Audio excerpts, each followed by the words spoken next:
Assalamualaikum warahmatullahi wabarakatuh. Saya Siti Halimah. Saya di sini akan menjelaskan suatu pengertian dan latar belakang esensialisme. Pengertian esensialisme. Esensialisme adalah suatu aliran filsafat yang menginginkan manusia kembali kepada zaman atau kebudayaan yang lama. Latar belakang esensialisme. Pertama-tama muncul dan merupakan suatu reaksi terhadap simbolisme mutlak dan dogmatis pada abad pertengahan. Maka sejak itulah disusunlah sistematis dan penyeluruhan mengenai manusia di alam semesta ini yang memenuhi terhadap tuntutan zaman. Selamat pagi dan salam sejahtera untuk kita semua.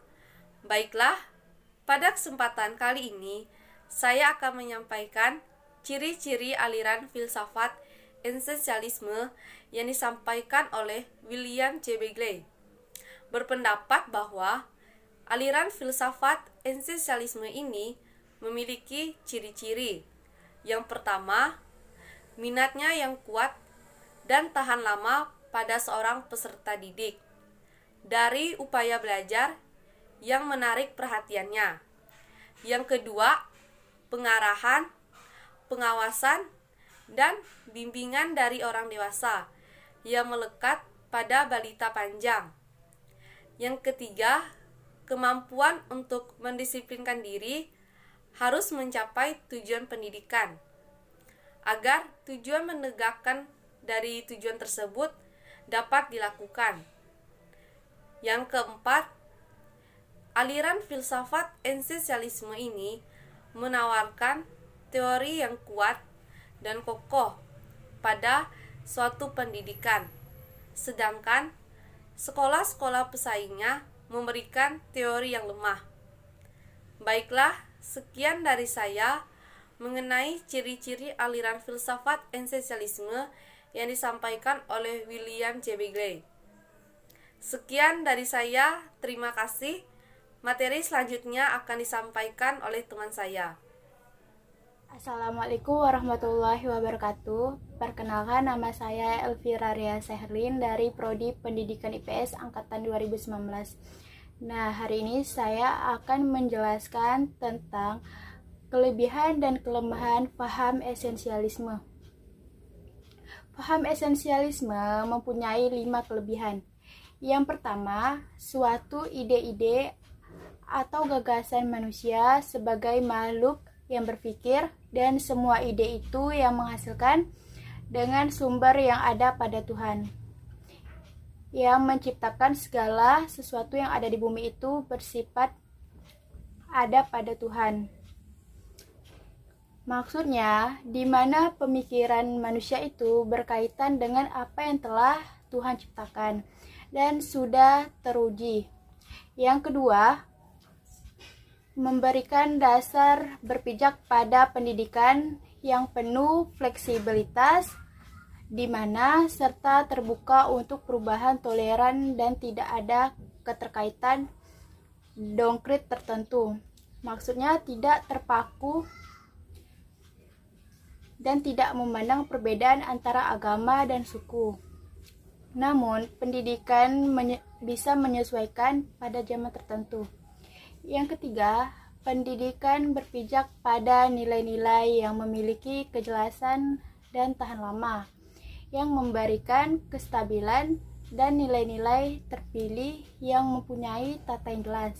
Maksudnya, ketika suatu pendidikan tidak berpijak pada nilai-nilai yang luhur, maka tidak akan menjadi lebih baik, karena nilai-nilai itu sendiri dasar untuk pendidikannya yang akan bertahan lama. Yang keempat, esensialisme menawarkan sebuah teori yang kokoh, kuat tentang pendidikan, yang maksudnya guru tuh harus pintar dari siswanya dan lebih kreatif daripada siswanya. Yang kelima, para pemikir esensialis pada umumnya tidak memiliki kesatuan garis, karena mereka berpedoman pada filsafat mereka. Maksudnya, tidak memiliki pandangan yang sama seutuhnya. Paham esensialisme juga mempunyai kekurangan. Yang pertama, sekolah tidak boleh menetapkan kebijakan sosial dan tidak boleh ikut campur kebijakan sosial yang telah pemerintah tetapkan. Yang kedua, para pemikir esensialis umumnya berpandangan filsafat berbeda. Maksudnya, pembelajaran IPA, seni, dan kejuruan itu lebih penting daripada filsafat. Tetapi malah sebaliknya, filsafatlah juga harus sama-sama penting di dalam kehidupan. Sekian dari saya. Wassalamualaikum warahmatullahi wabarakatuh. Assalamualaikum warahmatullahi wabarakatuh. Perkenalkan, nama saya Tawidowski dan saya akan melanjutkan penjelasan dari teman saya, dan saya di sini akan menjelaskan tentang pandangan esensialisme dan pandangan ontologi. Yang pertama, pandangan esensialisme. Pandangan esensialisme merupakan aliran pendidikan yang didasarkan kepada nilai-nilai kebudayaan yang telah ada sejak awal peradaban umat manusia. Esensialisme muncul pada zaman Renaissance, atau di mana pada zaman tersebut pandangan manusia yang tidak hanya memikirkan bagaimana di akhirat kelak, tetapi juga harus memikirkan bagaimana ketika masih hidup, sehingga membuat manusia yang lahir dunia untuk mengolah dan menyempurnakan serta menikmati dunia. Setelah itu baru mengadakan ke surga, karena nasib manusia berada di tangan mereka sendiri. Esensialisme dikenal sebagai gerakan pendidikan dan juga sebagai aliran filsafat pendidikan. Esensialisme berusaha mencari dan mempertahankan hal-hal yang esensial, yaitu sesuatu yang bersifat inti atau unsur mutlak yang menentukan keberadaan sesuatu. Bagi esensialisme, pendidikan yang berpijak pada dasar pandangan itu mudah goyah dan kurang terarah. Karena itu, esensialisme memiliki pandangan bahwa pendidikan harus berpijak pada nilai-nilai yang memiliki kejelasan dan tahan lama, sehingga memberikan kestabilan dan arah yang jelas.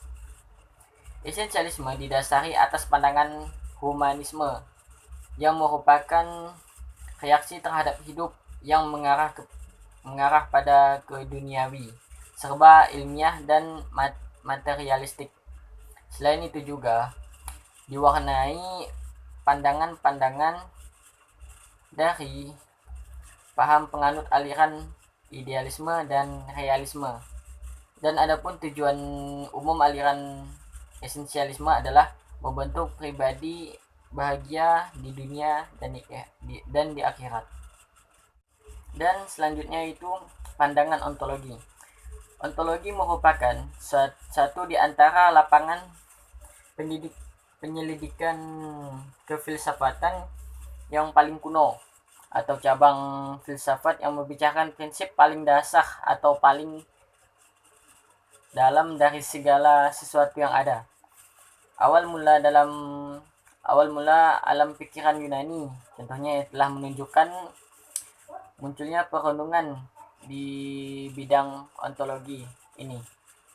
Dan adapun pembahasan tentang ontologi sebagai dasar ilmu berusaha untuk menjawab apa yang menurut Aristoteles, yang merupakan Dufis filosofi dan merupakan ilmu yang mengenai esensi berbeda, esensi benda yang berbeda. Objek kajian ontologi adalah yang ada, yaitu ada individu, ada umum, ada terbatas, ada tidak terbatas, ada universal, ada mutlak, dan termasuk kosmologi dan metafisika. Metafisika ini adalah cabang dari ilmu filsafat yang filsafat yang membicarakan hal-hal di belakang gejala-gejala yang nyata, yang sangat mendasar, yang tidak yang berada di luar pengalaman manusia itu sendiri. Dan ada sudah kematian maupun sumber segala yang ada. Contohnya itu Tuhan yang Maha Esa, pencipta, pengatur serta menentu alam semesta. Studi tentang yang ada pada tataran studi filsafat pada umumnya dilakukan oleh filsafat metafisika. Istilah ontologi itu sendiri yaitu banyak digunakan ketika kita membahas yang ada dalam konteks filsafat ilmu. Dan baiklah, itu hanya yang dapat saya jelaskan. Sekian dari saya. Wassalamualaikum warahmatullahi wabarakatuh. Pandangan aksiologi esensialisme. Pandangan aksiologi esensialisme sangat dipengaruhi oleh ontologi dan epistemologi. Yang pertama, teori nilai menurut idealisme. Sikap, tingkah laku, dan ekspresi perasaan juga mempunyai hubungan dengan kualitas baik dan buruk. Yang kedua, teori nilai menurut realisme. Kualitas nilai tidak dapat ditentukan secara konseptual, melainkan tergantung dari apa atau bagaimana keadaannya bisa dihayati oleh subjek tertentu dan kemudian tergantung dari sikap subjek tersebut. Baik, selanjutnya pandangan epistemologi esensialisme. Teori kepribadian sebagai refleksi Tuhan adalah jalan untuk mengerti epistemologi esensialisme. Jika manusia mampu menyadari realitas sebagai mikrokosmos dan makrokosmos, maka manusia pasti mengetahui dalam tingkat atau kualitas apa rasionya mampu memikirkan kesemestinya. Assalamualaikum warahmatullahi wabarakatuh. Perkenalkan, nama saya Roni dengan NIM F126119103. Nah, di sini saya akan melanjutkan penjelasan dari teman saya mengenai peran aliran esensialisme dalam dunia pendidikan. Nah, peran yang pertama adalah back to basic atau kembali kepada permulaan atau awal. Nah, di sini para kaum esensialisme mengatakan bahwa proses belajar mengajar untuk peserta didik harus bersifat praktis dan juga logis atau sesuai dengan kenyataan sehingga mudah untuk dipahami ke depannya bagi siswa. Kedua, peranan terhadap kurikulum. Kurikulum pada aliran esensialis ini adalah berpusat pada mata pelajaran seperti IPA, IPS, matematika, sejarah, bahasa dan sastra dan lain sebagainya. Nah, kalau pada taraf SD harus memiliki keterampilan dasar menulis, membaca dan berhitung. Kalau pada taraf SMP diperluas lagi dengan belajar sains, humaniora, bahasa, sastra dan lain sebagainya. Nah, dalam konsep ini kita sebagai pelajar atau guru misalnya kita harus mempelajari dengan benar dan tepat mengenai fakta dan konsep dalam ilmu pendidikan yang kita pelajari, karena dengan ini penguasaan materi kurikulum ini menjadi dasar yang diperlukan untuk kehidupan ke depannya. Nah, dengan belajar yang tepat maka akan menghasilkan ketepatan sehingga kita dalam menerapkan ilmu tersebut tidak terjadi kesalahpahaman. Yang ketiga adalah mengenai metode dalam pembelajaran. Nah, di sini metode yang disarankan oleh paham esensialisme adalah metode tradisional yang berhubungan dengan disiplin mental. Salah satunya adalah dengan metode ceramah, di mana dengan ceramah dapat menimbulkan perubahan perilaku siswa untuk menyimak dan memperhatikan guru, karena di dalam metode ceramah itu memperlihatkan pengalaman-pengalaman oleh seorang guru, pengalaman guru seperti apa dulunya sehingga diperhatikan oleh siswa dan diikuti. Dalam paham ini, guru adalah unsur pokok karena guru yang memberikan pembelajaran sehingga guru dituntut untuk memiliki ilmu pengetahuan. Segala aktivitas seluk-beluk guru ditiru oleh siswa karena guru sebagai unsur pokok dan sebagai pengawas, sebagai pengendali pendidikan pada aliran ini. Jadi apabila keterampilan gurunya yang kurang, maka berimbas kepada siswanya juga akan kurang mendapatkan ilmu pengetahuan. Begitu juga sebaliknya. Cukup sekian yang dapat kami sampaikan. Kurang lebihnya kami mohon maaf. Wabillahi taufiq wal hidayah. Wassalamualaikum warahmatullahi wabarakatuh.